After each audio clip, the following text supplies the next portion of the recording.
Some are calling it a potential energy revolution.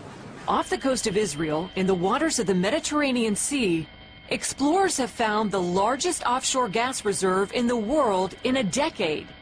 This is a major development because Israel has long been one of the few Middle East countries without its own oil and gas resources. The joke was that, why did it take Moses 40 years to bring people of Israel from Egypt to Israel? Because he looked for the only place in the Middle East that lacked oil and gas.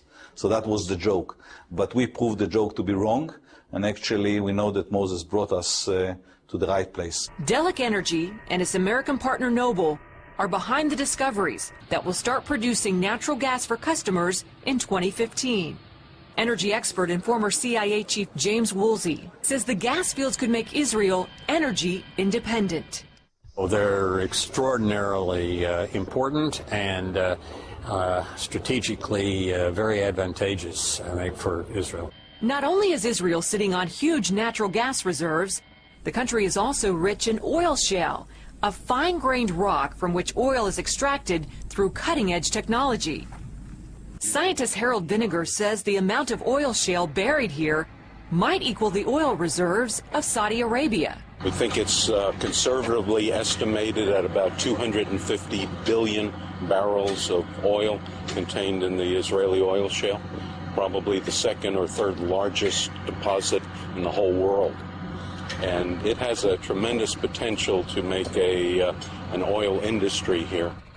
Experts say there's enough oil shale to produce at least 50,000 barrels of oil a day, enough to meet Israel's military and civil aviation needs for 25 years. Israel Energy Initiatives is now performing quality tests. I have a piece of oil shale here that we've just cored in this rig behind us. Vinegar is a former chief scientist for Shell. He says the samples show that oil quality is high before it's even refined. As the world population increases, so will the demand for oil, and that will push up the price. Countries like Israel that import most of their energy will have to develop unconventional resources. There's nothing scarier than running out of energy. I mean, wars have been fought entirely for oil, and so this is something that we feel we're doing for Israel, which is to develop the oil shale here. And if his group's plans work out, this land will hold even more promise for the future. Wendy Griffith, CBN News.